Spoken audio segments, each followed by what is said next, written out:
A Bay Area school struggling to boost low test scores and student attendance is paying $250,000, couldn't believe my eyes there, for an organization called Woke Kindergarten to train educators to confront white suppression and disrupt racism. But according to the San Francisco Chronicle, 2 years into the contract with Woke Kindergarten, student scores at Glassbrook Elementary have fallen even further.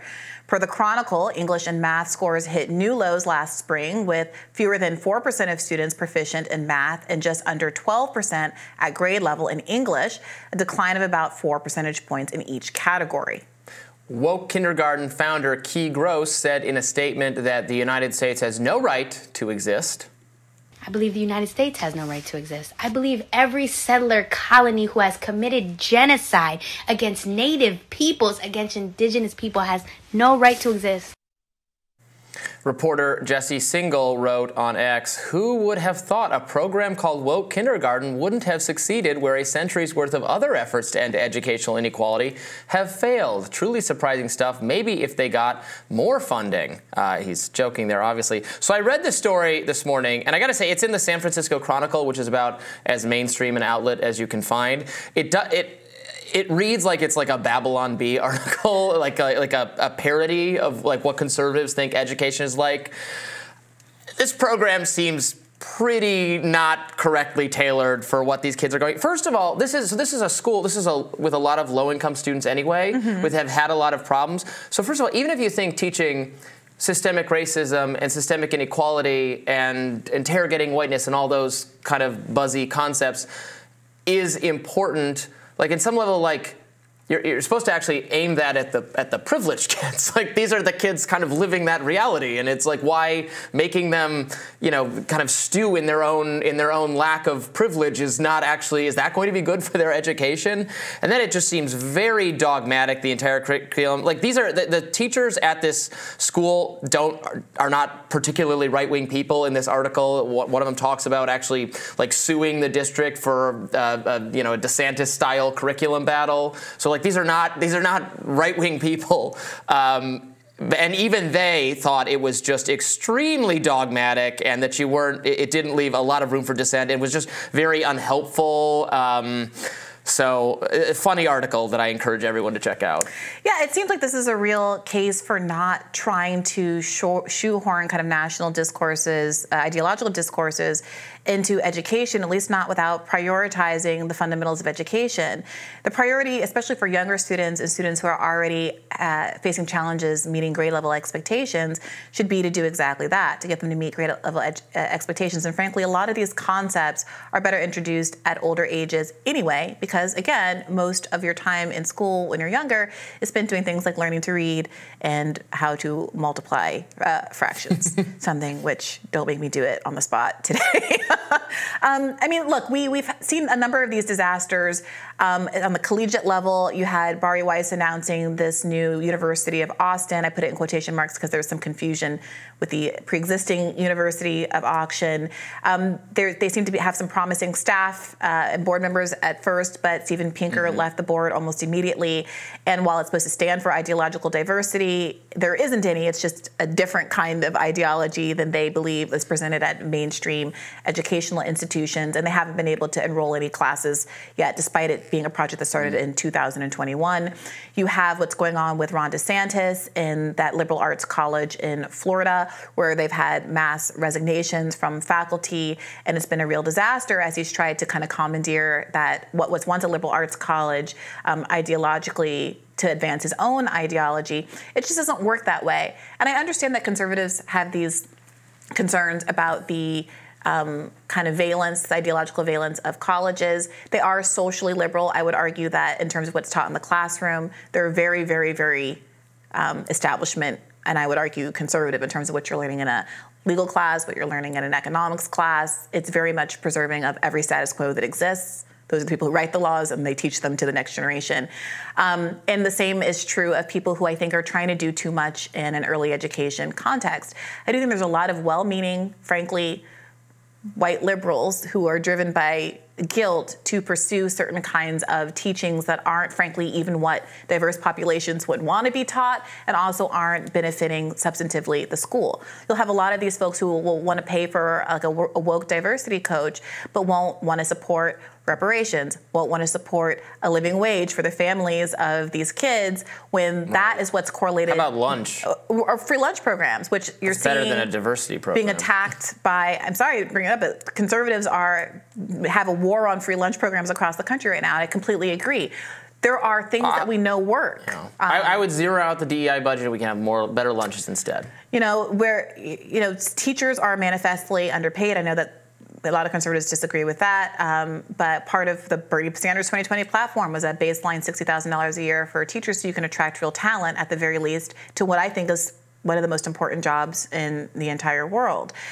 Kids getting breakfast in the morning correlates with higher test scores. Kids having a parent home when they get home from work because they don't have to work multiple shifts in all these jobs correlates with higher outcomes.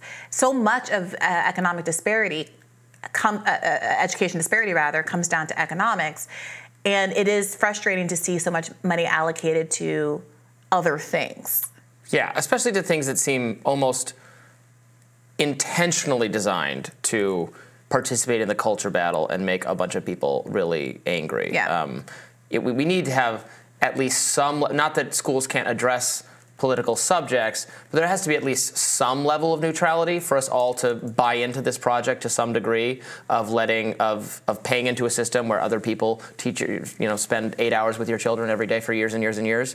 It has to be at least somewhat responsible to the mood of the public, and this just seems so far beyond, and again, not tailored to fixing the math and reading problems for disadvantaged children. I know I've talked in the past about how the move away from phonics in some states and in some school districts has been really bad for kids and really bad for a lot of low-income people in particular. Phonics has a proven track record of succeeding at teaching people to read, and then every couple decades there has been some trendier, fashionable, well, let's teach this method of reading that invariably fails and leaves everybody worse off. So there is a need to at least do the fundamentals. That's not happening. I saw, related to this story, I saw Dartmouth University said they're bringing back I think it's the SAT or ACT, for admissions again. Maybe we should talk about that. There's been a gotten rid of it. Lot of pushback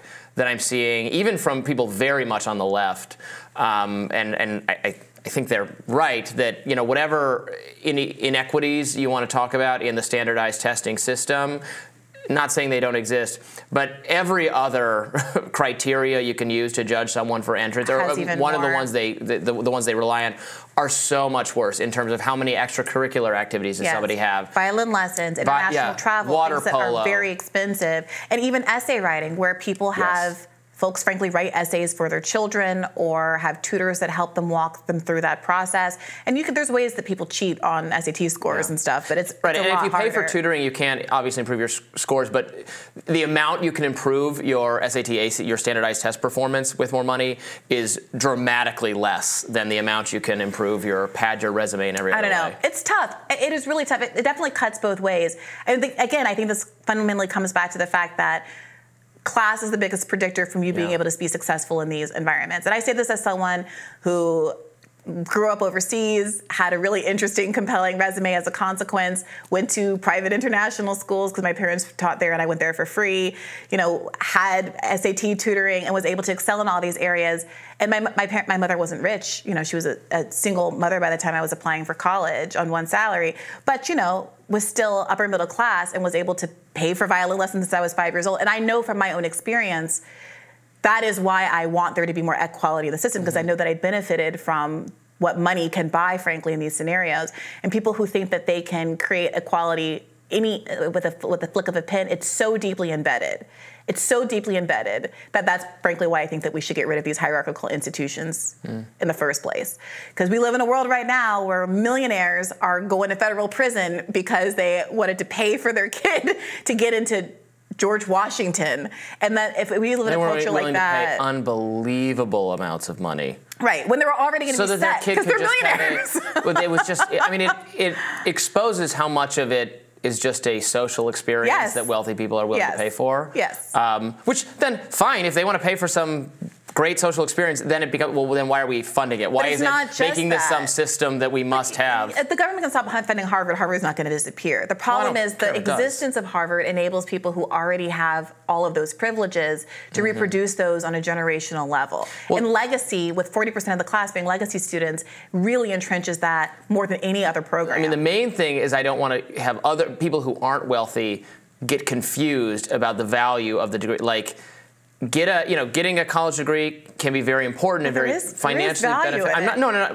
That's not what I was going to say. Sorry. But they were spending, these celebrities were spending $1 million to cheat their kid into a slightly better, more fun school. It is not worth going. In your case, if you had to go into debt to do it, think very carefully about what you're doing, is what I would say. Go to a school that you're not putting yourself horribly in debt. A slightly better school, a more prestigious school, but you're $100,000 in debt. Really think through that. I would advise against it. Sure. But I would also, but to your point about test taking, I definitely know low-income, working-class kids who were able to test their way into, let's say, a magnet school like Stuyvesant in New York, and then were able to test themselves into prestigious colleges, even though they might not have scored as well on, kind of written scores and things like that. Growing up in a house where English wasn't the first language, that's a disadvantage. Not having the money for all of those extracurriculars, that's a disadvantage. But the test taking is a ticket for some kids out if you happen to just be a good test taker. You happen to test into a school that preps you well, like one of these magnet schools. The problem is everybody doesn't have those advantages. And how do we have a manifestly more, not just equal society, but society where everybody gets a valuable and good education that prepares them for the workforce and for their lives, without just relying on being in the 1% of special people who can test in that way and are set up in that way by their families because they're literally members of the 1%. We'll have more Rising right after this.